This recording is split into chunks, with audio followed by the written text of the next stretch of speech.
fight.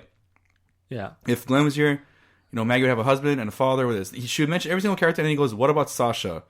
She doesn't. There's like a hinter pause right there, and then Father Gabriel goes, "I'm sorry, it was you." I'm like, what the hell are you talking about? This is more of that vague stuff. Yeah, I'm like, what are you talking about? What are you addressing? And the worst part is, I read all these articles from Movie Pilot, and nobody could identify with that line. And I feel like these are things you should be looking at, and not like these little things like, throwback with spaghetti. And I know I brought it up, but it's just to say, like, it's like, well, that's why I wanted to ask you, do you think about the spaghetti thing? And I hate to bring it up again, but it's just to say, in comparison of what you should be looking at in an episode, it's why throw out that line? What does that line mean? It was written there to be, basically to be exemplified. It's there it was given focus to be said. Well, what are they referring to? And I don't know what it is. I don't know. No, it's Negan's wrist. It's this line. It's there's Enid's, more. I have more. I think there's more so much weird directions. The only thing I'm thinking of this right now off the cuff. Let's see. Was Father Gabriel? Father Gabriel was not part of the group that saw Glenn get his brains bashed in, right? Oh, okay. So maybe it's that. It? I hope it's that. That would make sense. I hope it's that. Yeah. I'm sorry, it was you, but like, isn't that a little too specific to her? Yeah, it's like as if she was the only one there. But now something else did happen, though it's a stretch. But the reason Glenn got his brains bashed in was because Daryl got up to punch Negan. That's way too connected. Because Negan was waving that bloody bat around Rosita's face, saying, "Look at it, look at it." And if it wasn't her, then it wouldn't have happened, right? I don't think. I'm sorry, it was you.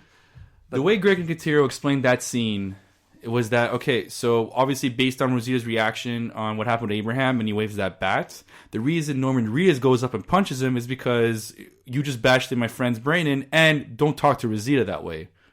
Well, yeah, don't talk to Rosita that way. And then so Father I still Gabriel's think like, if Father Gabriel is addressing that isolated issue, I doubt it. And Father Gabriel wasn't there, so the fact Exactly. that like this amount of detail wouldn't have made it back to Alexandria. They wouldn't have discussed Exactly. every little moment. So the fact that he just says, "I'm sorry, it was you," I'm like, well, it had to be an isolated incident involving only her, not everybody there. Like wouldn't he address, "I'm sorry this happened to you," and not to you guys, not to like know. I don't know. I found that was a weird line, and as much as he's a great actor, but like I couldn't help but notice that was, again, there's a lot of ambiguity with what he said. No.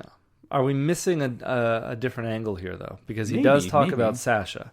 Now he asks, "What about Sasha? Yeah, exactly. What good traits does Sasha have?" It doesn't link at all. Because and now he changes his tone. He changes his direction in conversation. When she doesn't answer, he sees the look. The slight hatred in her eyes. Yeah. And then maybe he says, "I'm sorry it was you. Like, I'm sorry that you are caught up in this love triangle and that..." Yeah, and that's what I was thinking too, because in relation to what he was saying about what he asked about Sasha, and then to transition to this, like, "I'm sorry, you had to go through a breakup," and then see that. Yeah. So maybe that is the isolated situation. That would make more sense than, well, everything put together. But yeah. Like, I'm maintaining that I think it's something to do with her relationship with Abraham and Sasha being in the mix now. Exactly, yeah. Well, actually, even in the mix, I mean, she's not... I mean, Rosita's no longer in the picture. I think that's what makes it even worse. Yeah. And, she even says later on, she wanted to get her mind off stuff, was the reason why she went with Spencer. So maybe Father Gabriel knew she was having a hard time with it. And he's an observer of people, he's a priest, he's a pastor. He should be a keen observer of the way people are. Yeah. I think, anyway. He's getting better at his priestly duties. I like it. But that line was a bit weird. It threw me off a bit. Yeah. If anything, it could be insanely intelligent or not. So... Yeah, but the overall point is, don't do this. We'll come up with a better way, one where you don't have to die, and we need you. Exactly. But, whoa. No. So Daryl runs by a group playing poker. That's that scene. Carol tells Gerard Butler that she doesn't want any part of this. "I don't want any part of this," she says. And then she wants just to be left alone. It was funny because even Gerard Butler goes, was like, "Well, look, I don't think you've seen that much action. Like, how could you assume that on somebody?" Like to say, you could assume it pretty finely because she is a Not only is it sexist that she's a woman and an older woman at that. But the fact that she does her act like I forgot. Yeah. So then, but like, Her helpless because little part of the housewife reason, act. yeah, you know what, I'm kind of mixed up because I feel like part of the reason why he went to go visit is because he knows what she's capable of, and it got around because I feel like Ezekiel told everybody, well, she got around, she mowed down these saviors and got around, so they knew that she's strong and capable. I thought they all knew that already. No, But I don't know. I figured that, but then that act she put when she was in the kingdom, maybe that's what Gerard Butler thought. It's like, oh, it's this little wimpy woman that Ezekiel likes so much. yeah. Well, he said he's like Ezekiel likes you, and I think he wasn't bearing the lead. I think he was just like, yeah, Ezekiel likes you, so I'm going to try and get you to convince him, and Ezekiel trusts Morgan. So, but Morgan, but he's there to see her, not to see Morgan. No, Morgan. but he's there to see both. Like, not they didn't know he'd get both of them in one shot. Exactly. But he went there specifically for Carol because Right. Ezekiel likes Carol, and then he was going to go see Morgan because Morgan trusts. Because Ezekiel trusts Morgan.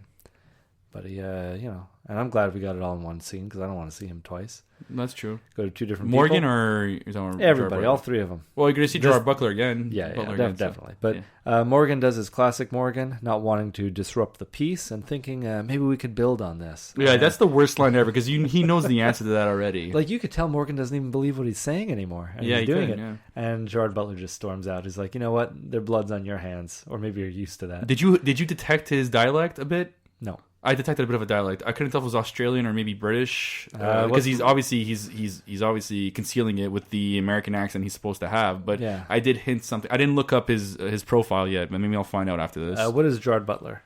Gerard Butler is actually Scottish, but this guy's not Gerard Butler, so Scottish, then, we say. we'll say Scottish then. Yeah. Okay, we'll keep to it as Gerard Butler. Yeah. I think we're going to bother so many people when they actually know the answer to it. It's probably Richard. Hopefully.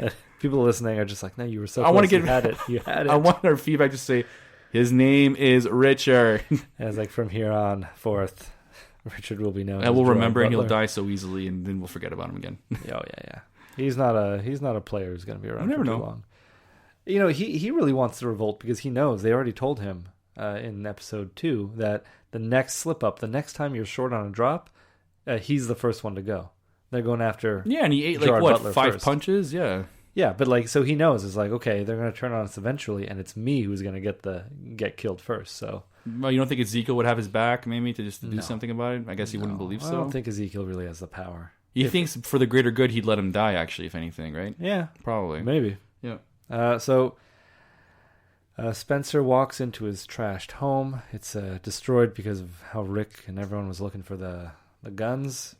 He cleans it in a timely fashion. We don't even have to see it happen. It just transitions. Well, that's the fun thing I found weird with the whole timing thing. Because you were Really? saying it took so long for Olivia to get the lemonade. And then, for him to clean off the blood, shave, and get dressed and get all of that. We saw the mess it was. Everything was turned over, and all of a sudden everything's neat. I mean, that takes about a good 45 minutes. Let's figure this out because I don't want to go too much into this. No, because it's really but dumb. all that stuff that already happened. It was wasn't it since? was last episode, except for the shaving and the pasta. Yeah, and then yeah. And then, so he It's goes been on a the minute. tour with Carl of the house. Then Spencer walks back in. Well, it's not Spencer's house that they're in. No, but Spencer walks back into Alexandria. Right. And then Spencer goes, so I guess in this time frame, Spencer went into his house, cleaned up, practices his hellos, and then goes to meet with Negan. And that took about the time of shaving and pasta making. Maybe, but And we dinner. saw it way after, and we saw it after he came back. It doesn't make any sense to have like that. Well, why And, do you make pasta? the first thing that doesn't make any sense Yeah. to me actually is that his house was still a mess. That was episode 4, and they've left twice. They've already left. Well, they've left. No, sorry, it was episode 4. They come back. His house was already a mess. You tell me since then he did not clean up his house. Maybe he didn't have the. I mean, I wouldn't. But you didn't have the right time. away. You're in Alexandria. You're in the post-apocalypse. What? Were you catching something on TV? He's looking for stuff. He's out there scavenging. But I don't think he probably didn't want to right away. You want to clean up right away?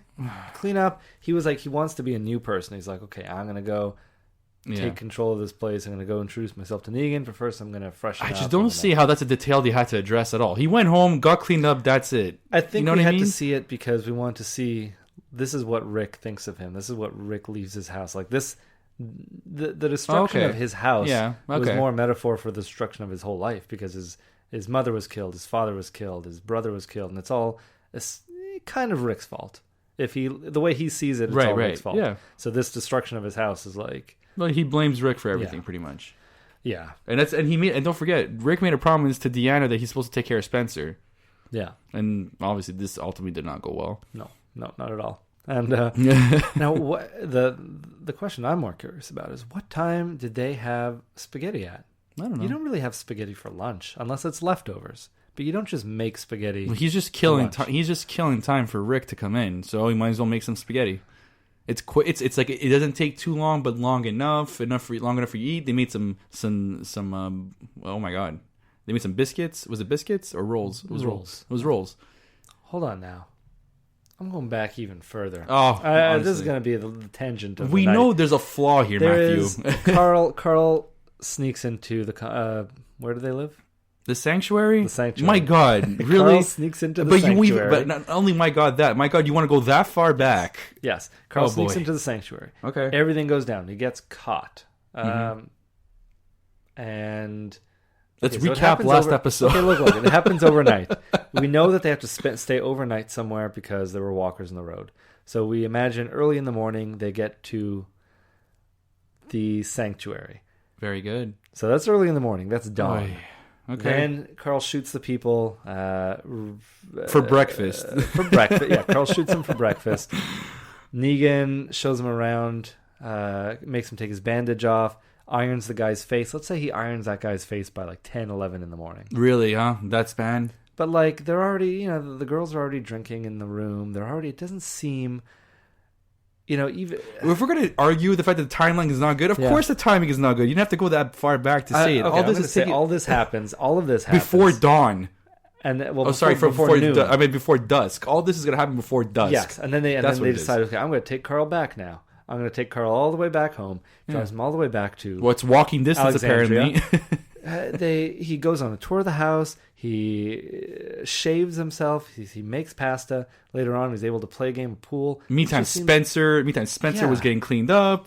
This is happening in a short span amount of time, and it's not good. We know that. It's not good. Maybe they're just making a really productive day. Oh, my God. So I wish I had a productive day that way today.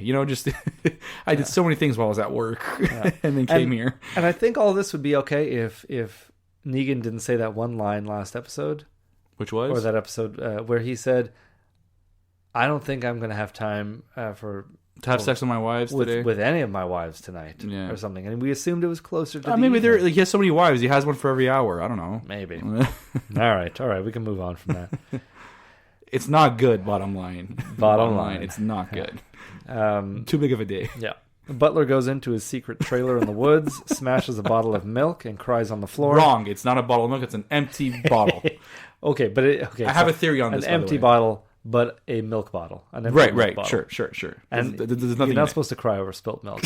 And he's crying. There isn't even any milk. So come on. And it was a bad cut too, because when he went down, he's already on the ground, and we have this white shot of him on the ground, and probably I don't even see any broken glass anyway, but. What I did notice is there was like big gas tanks resting on the couch. Okay. And I'm thinking to myself, is it to make Molotov cocktails? Meaning he had a plan to attack the sanctuary. It's just really sad to think that he really wanted people on his side. Everyone said no. And he just goes to his trailer and be like, I had such a great plan on my Molotov cocktails. Yeah. And now nobody wants any of it. Why else would he do it? Why else would he just destroy an empty milk bottle? It has to be that. Yeah, maybe. And I like how there's no speculation on this at all. So, like... There you go. That's your your face movie pilot and comicbook.com. Where are all the rags, David? That's right. I don't know. Rags. I don't know. Oh, well. Yeah. And nobody answered the injured wrist yet, so... maybe he's secretly a wolf. Because we know the wolves use Molotov cocktails. They did. That's true. But we didn't see that. I feel like it's hard to get that permanent marker of a W on your forehead. You never know. But maybe Ezekiel influenced them so well it disappeared. Maybe. I don't know. Where are we? Rosita. Rosita rags on Spencer for trying to get closer to the Saviors. Spencer says, "Hey, I've got a good thing going. I got a good thing going with these guys. I was offered to buy where this goes. Someone offered me a sandwich. That's a big deal." He's like, "You don't know what it means." But it's pretty big. I'm sure it is. Tell Spencer she was only using him. I'd be what like, she says. great. He seems a little hurt, but it's more, it's better to be used than not used at all. And then